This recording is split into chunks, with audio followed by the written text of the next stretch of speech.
The Oklahoma State Cowboys today took care of business. Mike Gundy said that the offense didn't play as well, way too many penalties. The defense gave up way too many yards to Bomar, but kept him out of the end zone.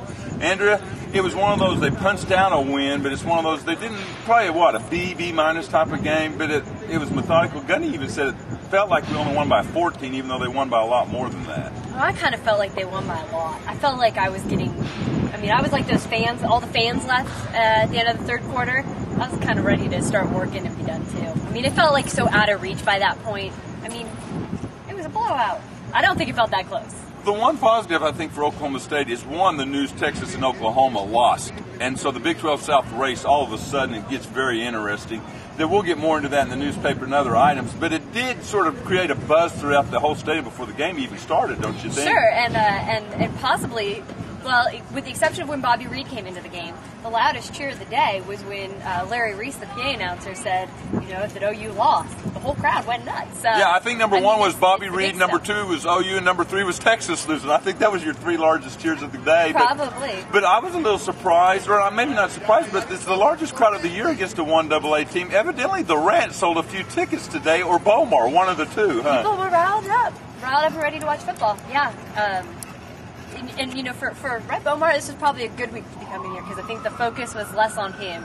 And after the game, he was, just saying it's one like everywhere else. And he did reference, I think Oklahoma State's a great team. I hope they beat the team down south. So he was pretty funny after the game. Mike Gundy in his post-game press conference wasn't really overpleased with Dantrell Savage's performance. Maybe when he sees it on film, he'll look at it a little differently. But I thought Dantrell was pretty good again, and he was the missing link for this offense. Then now all of a sudden, last year they called it a pick-your-poison offense. You take away the running game, we had DeJuan Woods and Bowman and a tight end in Pettigrew. You try to take away the passing game, we have running backs who can also catch it out of the backfield. Now you've added Des Bryant. They've even added a guy named William Cole, one of the top recruits of this class. They announced he's moving from defense over to offense for the first time. Which is so strange because this team has always needed to go take guys from offense to defense. So I think he'll go back to defense last year, but it was an interesting twist because Broadway and Des Bryant have shown signs. Last week it was Des. Tonight it was Broadway. But that even they might be able to one extra guy in that mix is still needed. And for all those out there, his high school coach said he's Reggie Bush with the ball in his hands, and I argued he may be the best recruit in this class, better than Rashedi Jones, better than Des Bryant. He had a phenomenal senior year down there in the Dallas area, led his team to the state championship.